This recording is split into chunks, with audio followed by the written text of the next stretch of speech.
Hello everybody, today in this video I'm going to be talking about isotopes.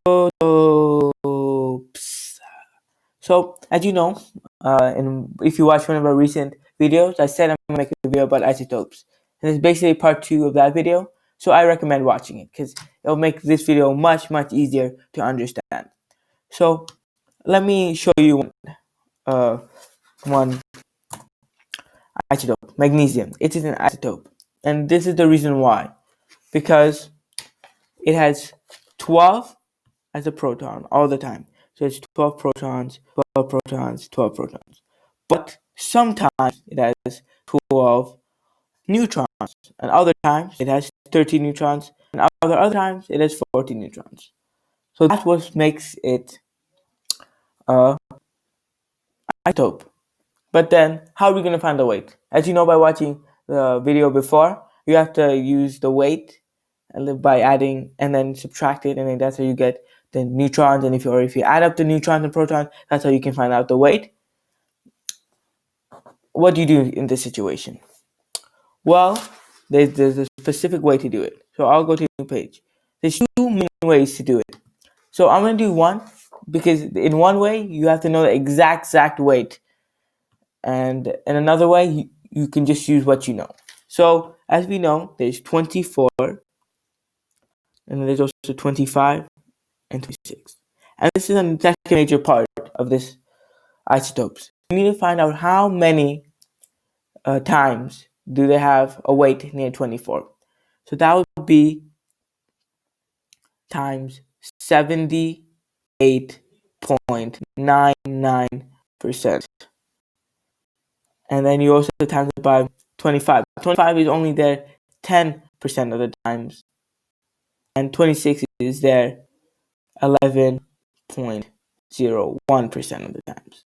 So once you add up the percentages, times up the percentages, you will get 24 times 78.99%, which is 18.9576. And then in this one, you would get 2.5, and in this one, you would get 2.8626.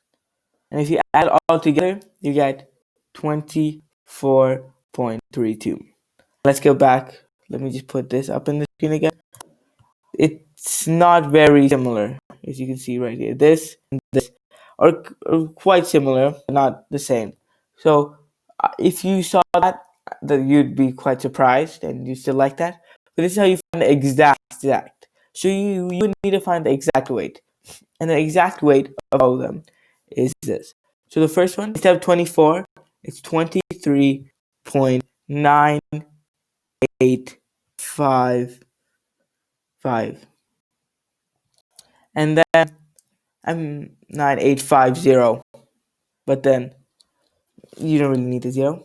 And then you would have to times that by, of course, 78.99%.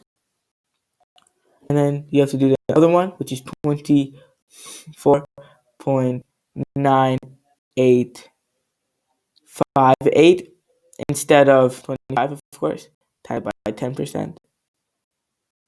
And then the last one is 25.9825 times that by 11%, 11.01%.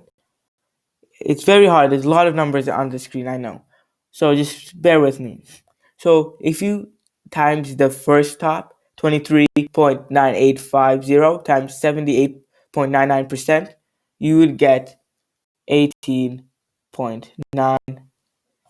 I'll do this in a new page just so I have more space and it's easier for you guys to understand. Because I wouldn't like it if there's so much numbers you guys are. So 23.9850 times 0.7899, or 78%. I write it down like that. You would get 18.94575. And then 24.9858. So then second one times 10%, you would get 2.4 4, 9, 8,